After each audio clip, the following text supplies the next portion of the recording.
নমস্কাৰ বন্ধুসকল, আপোনাক সকলোকে মোৰ চেনেললৈ স্বাগতম জনাইছোঁ। মোৰ চেনেলটোৰ নাম হৈছে আছামিজ এডুকেশ্যন ফেক্টৰী। আজিৰ পৰা মই চেনেলটোত অলপ নতুনকৈ আৰম্ভ কৰিব বিচাৰিছোঁ। নতুনকৈ মানে মই 10ৰ অলৰেডি কোৰ্চ কৰি থাকোঁ, মেথছ হওক ছায়েন্স হওক, সেইখিনি ভিডিঅ' দিওঁ। আজিৰ পৰা মই নতুনকৈ আৰম্ভ কৰিছোঁ, নৱম শ্ৰেণীৰ কাৰণে দিম। নৱম শ্ৰেণীৰ 9ৰ চেবাৰ যিখিনি কোৰ্চ আছে 9ৰ, মই তাৰ ওপৰত ভিডিঅ' বনাম। মেথছ আৰু ছায়েন্সৰ কাৰণে আপোনালোকে কোনো ধৰণৰ টিউশ্যন নোলোৱাকৈ মোৰ এই চেনেলটো চাই আপোনালোকে সুবিধা হ'ব। চেনেলটো চাই পৰীক্ষা দিব পাৰিব। কিবা যদি নোৱাৰা থাকে, মই চেনেলটোত প্ৰত্যেক দিনাই 1.1, 1.2 তেনেকৈ প্ৰত্যেকটো অনুশীলনী মই আপোনালোকক বুজাম। তাৰ লগতে যি প্ৰশ্ন অহাৰ সম্ভাৱনা আছে চব ডিছকাছ কৰিম। গতিকে কোনো ধৰণৰ 9ত আপোনালোকে টিউশ্যন নোলোৱাকৈ মোৰ চেনেলটো চালেই হৈ যাব। গতিকে তাৰপিছতো যদি মই বুজোৱাৰ পিছত আপোনালোকে যদি নোৱাৰে যে বোলে 9 মই আমুকটো 1.1 বোলে এইকেইটা প্ৰশ্ন নোৱাৰিলোঁ, তেতিয়া আপুনি কি কৰিব, আমাৰ এটা ফেচবুকৰ পেজ আছে, আছামিজ এডুকেশ্যন ফেক্টৰী বুলি ফেচবুকত চাৰ্চ কৰিব। তাত এটা পেজ দেখিব। সেই পেজটোত গৈ আপোনালোকে পেজটো লাইক কৰিব। লাইক কৰাৰ পিছত তাত কি কৰিব, এটা মেছেজ কৰি দিব। মেছেজত আপোনালোকে লিখিব মানে যিটো প্ৰব্লেম আছে সেই প্ৰব্লেমটো লিখিব, বা একপি ফটো মাৰি দিব। প্ৰব্লেমটো এটা ফটো মাৰি আপোনালোকে আমাক মেছেজ কৰি দিব। আমি 24 ঘণ্টাৰ ভিতৰত আপোনালোকক সেইটো চলিউশ্যনটো দি দিম, কৰি পেলাই মানে দিম আপোনালোকক আৰু বুজাই দিম। যদি বোলে সেই প্ৰব্লেমটো বহুতৰ হৈছে, তেতিয়া আমি ভিডিঅ' বনাই দিম এটা এক্সট্ৰাকৈ। হ'ল, ইমানখিনি সুবিধা কৰি দিছোঁ আপোনালোকক। গতিকে আপোনালোকে একো টেনশ্যন নোলোৱাকৈ আজিৰ পৰা মোৰ চেনেলটোৰ জৰিয়তে আপোনালোকে মানে টিউশ্যন নোলোৱাকৈ হেৰি কৰিব পাৰিব। গতিকে এতিয়া আমি আৰম্ভ কৰিম গণিত বিষয়ে প্ৰথম লেচনটো আৰম্ভ কৰিম। প্ৰথম লেচনটোৰ নাম হৈছে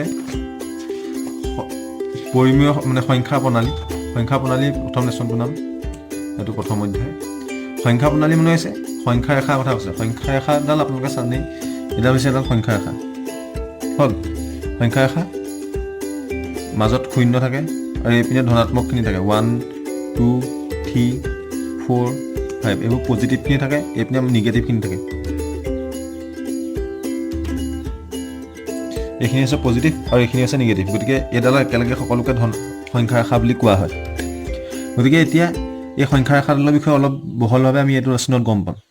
হ'ল, আপোনাৰ কিতাপখন উলিয়াই ল'ব, কিতাপখন উলিয়াই চাই যাব মোৰ লগত। এতিয়া চাওক, প্ৰথমতে আমি জানিব লাগিব পৰিমেয় সংখ্যা কি। পৰিমেয় সংখ্যাৰ বিষয়ে আছে।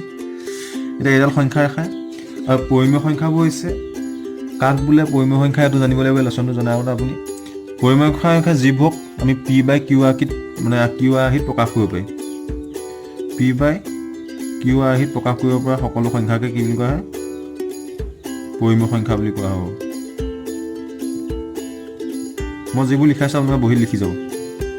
P/Q আৰ্হিত প্ৰকাশ কৰিব পৰা সকলো সংখ্যাক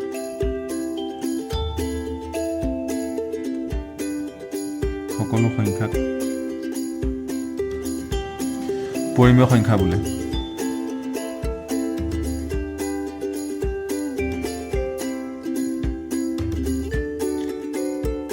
হ'ল, এইটো হৈছে পৰিমেয় সংখ্যাৰ সংজ্ঞা। উদাহৰণস্বৰূপে পৰিমেয় সংখ্যা কোনবোৰ হ'ব, 2/4 4/2, হয় নাই, 10/20 এনেকৈ নহয়। যিবোৰ সংখ্যা আমি ভগ্নাংশত লিখিব পাওঁ সেইবোৰক আমি পৰিমেয় সংখ্যা বুলি ক'ম। এইটো হৈছে পৰিমেয় সংখ্যাৰ সংজ্ঞা। এতিয়া আমি প্ৰথমতে জানিব লাগিব, আমাক প্ৰথমটো অনুশীলনীত দিব দুটা পৰিমেয় সংখ্যা, মানে পৰিমেয় সংখ্যাৰ মাজত থকা বোলে 3 আৰু 4, 2 আৰু 4 মাজত থকা বা 2 আৰু 6 মাজত থকা 6টা পৰিমেয় সংখ্যা লিখা, 3 আৰু 4 মাজত থকা 6টা পৰিমেয় সংখ্যা লিখা, তেনেকৈ আমাক প্ৰশ্ন সুধিব। গতিকে সেইটো এইটো অনুশীলনীৰ পৰা সেইটো প্ৰশ্ন অহা দেখা যায় পৰীক্ষাত। গতিকে আমি এতিয়া চাম 3 আৰু 4 মাজত থকা পৰিমেয় সংখ্যা কেনেকৈ উলিয়াম। এতিয়া পৰিমেয় সংখ্যা উলিওৱা এটা সূত্ৰ আছে। সূত্ৰটো হ'ল এইটো আপোনালোকৰ পেজ নম্বৰ 4 চাগে। এতিয়া নতুন কিতাপখনত কিমানটো মই নাজানো, মই আপোনালোকে চাব, তাত আছে যে পৰিমেয় সংখ্যা এটা প্ৰথমটো উদাহৰণ দিছে 1 আৰু 2 মাজত থকা 5টা পৰিমেয় সংখ্যা উলিয়াবলৈ কৈছে। 1 আৰু 2 মাজত থকা 5টা পৰিমেয় সংখ্যা উলিয়াবলৈ কৈছে। এতিয়া তাত এটা ফৰ্মুলা আছে। ফৰ্মুলা হ'ল R+S/2। ফৰ্মুলাটো হৈছে R+S/2।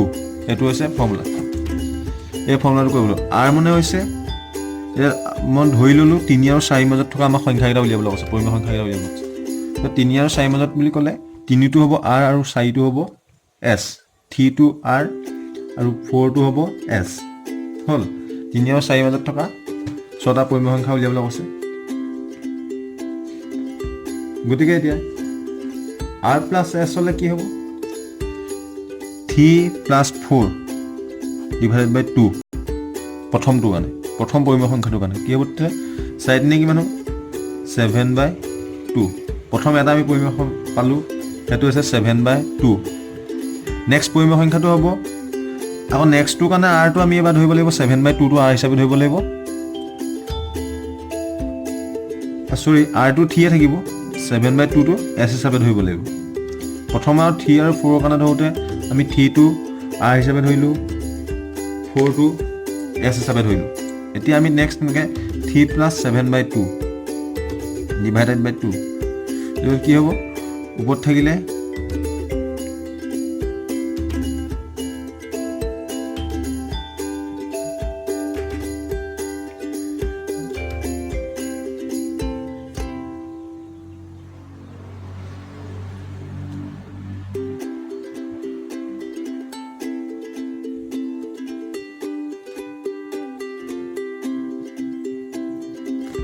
থাৰ্টিন বাই 4 এইটো মানে মই বুজাই দিছোঁ প্ৰথমতে 3 আৰু 4 ৰ মাজত বুলি কোৱালে আমি r2 হ'ব 3 আৰু s2 হ'ব 4 তাৰ পৰা যেতিয়া আমি প্ৰথমটো উলিয়াম প্ৰথম পৰিমেয়টো উলিয়ালো কি পালো 7/2 পালো পৰিমেয় তাৰপা 7/2 টো তেতিয়া আমি কি বুলি ধৰিম s বুলি ধৰিম ইয়াত পালোগে আকৌ সেকেন্ডটোত পালো 13/4 তেতিয়া আমি 13/4 টো s বুলি ধৰিম r2 একে থাকে r2 গোটেই কেইটাতে 3 হ'ব হ'ল তাৰপা তেনেকৈ আকৌ হিটো কাৰণে কি হ'ব 3 + 13/4 3 নম্বৰটো কাৰণে divided by 2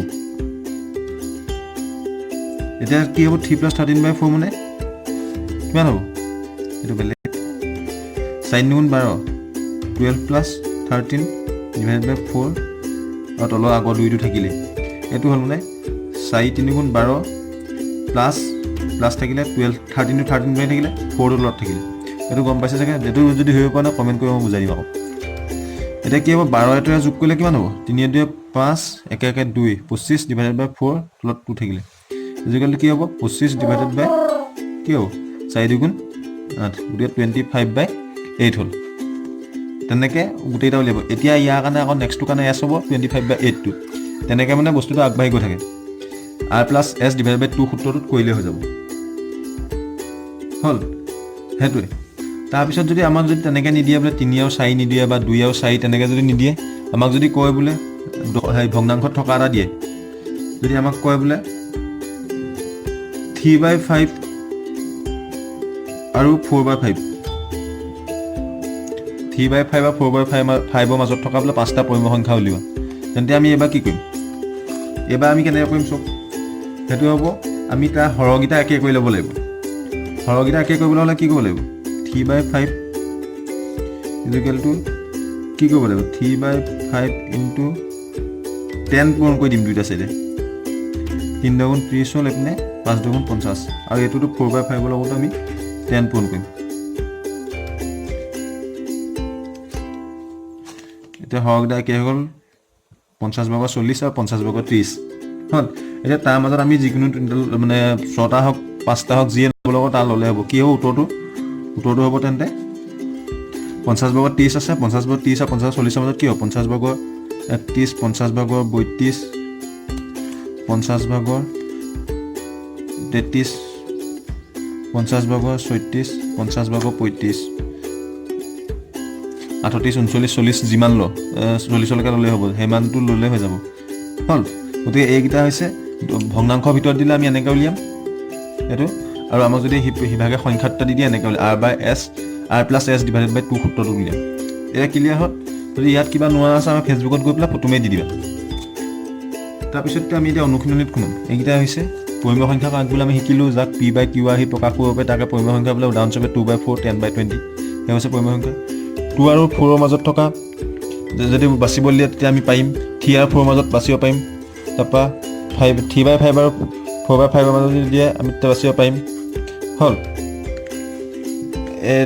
তেনেকে এইকেইটা শিকিলো এতিয়া আমি অনুশীলনীত সোমাম হা অনুশীলনীত প্ৰথমটো প্ৰশ্ন উলিয়াই ল'ব প্ৰথমটো প্ৰশ্ন উলিয়াই দিলে কি আছে প্ৰথমটোত আছে অনুশীলনী 1.1ত এক নম্বৰটো কৈছে শূন্যটো পৰিমেয় সংখ্যা হয়নে প্ৰথম প্ৰশ্নটো ওই কিতাপখন উলিয়াই ল'বা তোমালোকে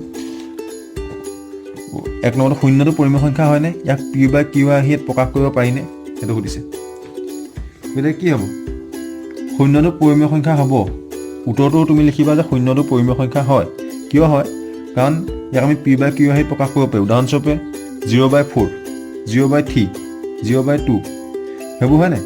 গতিকে আমি ওপৰত 0 তলত 2, 4 তেনেকৈ মানে ভগ্নাংশটো প্ৰকাশ কৰিব পাৰোঁ। 4/0, 3/0, 2/0 হয় নাই? গতিকে কি হ'ব? শূন্যটো পৰিমেয় সংখ্যা হয় আৰু ইয়াক p/q আহিত প্ৰকাশ কৰিব পাৰি। উদাহৰণস্বৰূপে 0/1, 0/2 তেনেকৈ লিখি দিলে হ'ব। সেইটো প্ৰশ্নৰ উত্তৰ পালা। তাৰপৰা কৈছে 2 নম্বৰটো কৈছে 3 আৰু 4 মাজত থকা 6টা পৰিমেয় সংখ্যা উলিওৱা।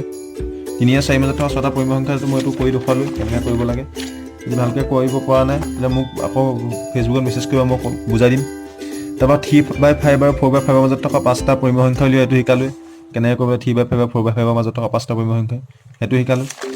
তাৰপৰা নেক্সটটো আছে 4 নম্বৰটো, তলৰ উক্তিসমূহ সঁচা নে মিছা লিখা। উত্তৰসমূহৰ সমৰ্থনত যুক্তি উল্লেখ কৰিবলৈ কৈছে। তলৰ উক্তিসমূহ সঁচা নে মিছা লিখিবলৈ কৈছে। 1 নম্বৰ উক্তিটো সুধিছে প্ৰতিটো স্বাভাৱিক সংখ্যা এটা পূৰ্ণ সংখ্যা বুলি কৈছে। হ'ব নাই? প্ৰতিটো স্বাভাৱিক সংখ্যা এটা পূৰ্ণ সংখ্যা। স্বাভাৱিক সংখ্যা এইটো শুদ্ধ হ'ব। প্ৰতিটো স্বাভাৱিক সংখ্যা এটা পূৰ্ণ সংখ্যা হ'ব। গতিকে এইটো শুদ্ধ হ'ব। তাৰ নেক্সটটো হ'ব প্ৰতিটো অখণ্ড সংখ্যা এটা পূৰ্ণ সংখ্যা। অখণ্ড সংখ্যা হৈছে যাক আমি ধনাত্মক মানে পজিটিভ আৰু নিগেটিভ চবকে একেলগে অখণ্ড সংখ্যা বুলি কোৱা হয়। মানে ধনাত্মক আৰু ঋণাত্মক দুইটা একেলগে -2, -1 সেইবোৰ আৰু +1, +2 সেইবোৰ চব একেলগে অখণ্ড সংখ্যা বুলি কয়। গতিকে প্ৰত্যেকটো অখণ্ড সংখ্যাই পূৰ্ণ সংখ্যা নহয়, কাৰণ -3টো এটা অখণ্ড সংখ্যা। ই কিন্তু পূৰ্ণ সংখ্যা নহয় ন মাইনাছত থকাখিনি। গতিকে সেইকাৰণে এইটো অসত্য হ'ব। উদাহৰণস্বৰূপে এটা তুমি লিখি দিব পাৰা -4 এটা অখণ্ড সংখ্যা, কিন্তু ই পূৰ্ণ সংখ্যা নহয়।